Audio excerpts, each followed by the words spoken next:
Amis néo-jardiniers, bien le bonjour. Dans cette vidéo, on fait le point à la fin septembre et je te partage quelques pistes pour continuer à profiter du potager durant tout l'automne. Alors, je ne sais pas comment c'est chez toi, mais ici en région lyonnaise, après un été caniculaire et des conditions climatiques quasi désertiques, on sent enfin que le vent tourne et qu'on glisse doucement vers l'automne météorologique. Les jours ont raccourci, la pluie revient, les températures baissent, on ressort le petit pull le matin à la fraîche et les plantations d'été arrivent sur la fin. Alors, je sais bien que depuis quelques semaines, tu as laissé le potager tourner en roue libre et que tu t'en es pas trop occupé. Je te vois. Et d'ailleurs, ça ressemble plus trop à rien. Entre les plants de courgettes desséchés, couverts d'oïdium, les fleurs fanées, les plants de tomates qui se raccrochent comme ils peuvent aux tuteurs en souffrance. Bref, je connais ça aussi. Et là, tu te dis, rideau, le potager, c'est fini pour la saison, merci, c'était bien cool, à l'année prochaine. Mais c'est là que je t'arrête, parce que c'est pas encore l'heure de remballer la serfouette. Et si tu le sens, il y a encore bien moyen de profiter de ton potager jusqu'à l'hiver.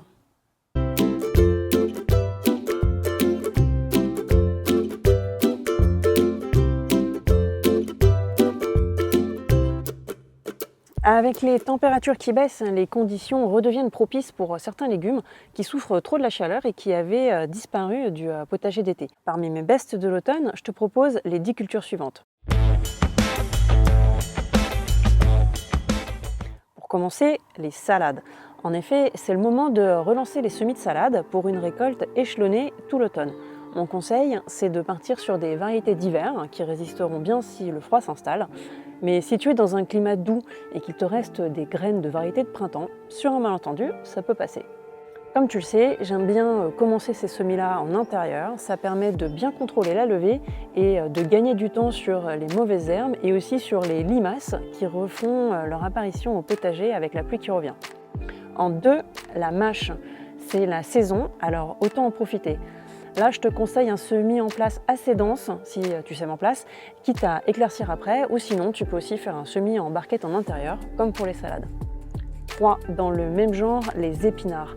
Pareil, les épinards souffrent de la chaleur qui les fait vite monter en graines, donc pas facile de les cultiver en été.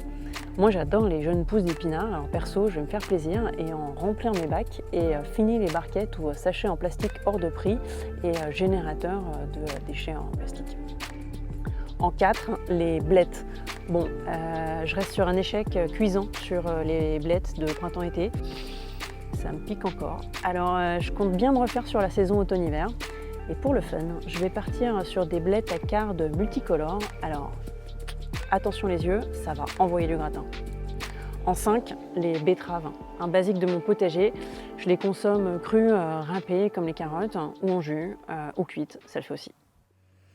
En 6, les radis, c'est le grand retour des radis. J'avais arrêté parce qu'ils deviennent piquants quand il fait trop sec et qu'il n'y a pas assez d'eau. Mais là, c'est reparti.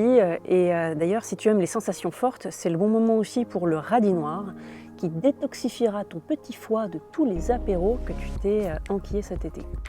En 7, les carottes. Après les carottes de printemps, les carottes d'hiver. Et si ton sol s'y prête, ce serait vraiment dommage de se priver de ce basique qu'est la carotte.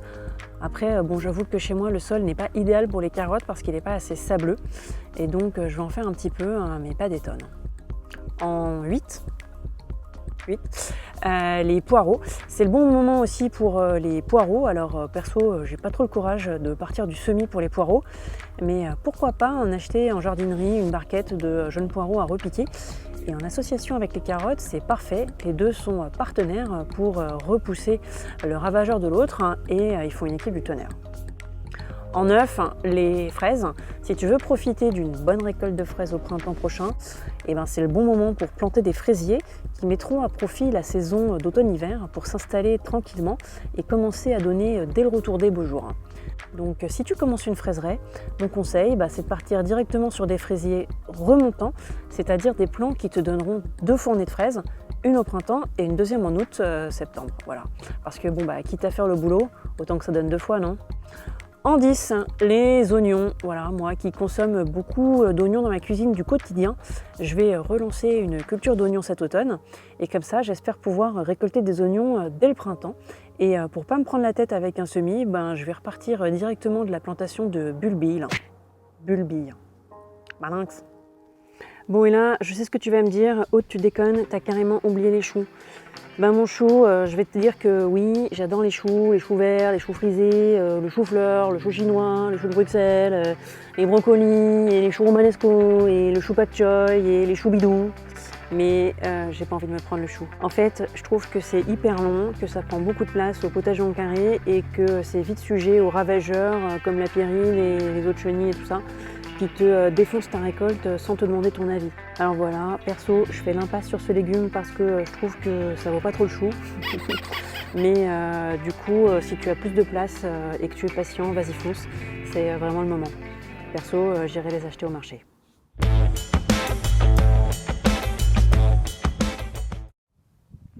Bon, tu l'auras compris, fin septembre, début octobre, c'est une période de transition au potager et aussi une belle opportunité pour bien préparer le potager d'hiver.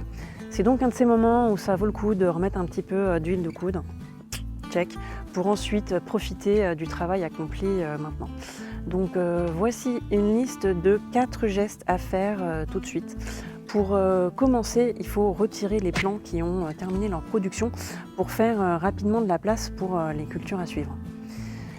Deuxièmement, il peut être intéressant, si tu sais le faire, de récolter les graines des légumes qui ont bien marché pour enrichir la grainothèque de l'année suivante. Troisièmement, au fur et à mesure que le potager se vide, il est souhaitable de semer sur tes planches de culture restées vacantes des engrais verts. Alors, les engrais verts, il s'agit de cultures intermédiaires à croissance rapide qui agissent comme une couverture végétale, c'est-à-dire une plante ou un ensemble de plantes semées pour enrichir et fertiliser le sol. Alors, je ne vais pas trop développer le sujet des engrais verts dans cette vidéo, ce serait beaucoup trop long, mais si ça t'intéresse, mets-le moi en commentaire et je te ferai une vidéo spéciale sur ce dossier. Bref, si tu le peux, tu rendras drôlement service à ton potager en semant à la volée un mélange de facélie, moutarde, trèfle ou luzerne, ce que tu veux. Quatrièmement, tu peux diviser les aromatiques. C'est la bonne période pour multiplier les plantes aromatiques et médicinales comme la ciboulette, le thym, la lavande, la menthe, le romarin, la sauge, tout ça. Et du coup entretenir l'abondance de ces plantes aux 1000 vertus sans avoir à repasser par la case des semis qui sont toujours plus délicats et plus aléatoires.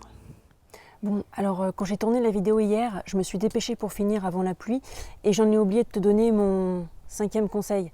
Apporter un peu de compost, voire des engrais naturels avant de partir sur les nouvelles plantations.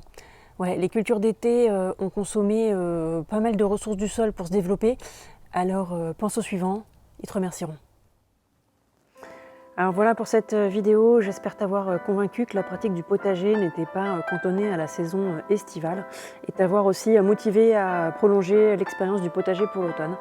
Alors merci d'être resté jusqu'au bout et si cette vidéo t'a plu, je te laisse écraser le bouton like et partager autour de toi, sans oublier de t'abonner et d'activer la cloche pour ne pas rater les prochains épisodes. Je te souhaite de belles plantations, porte-toi bien, peace and plant, ciao.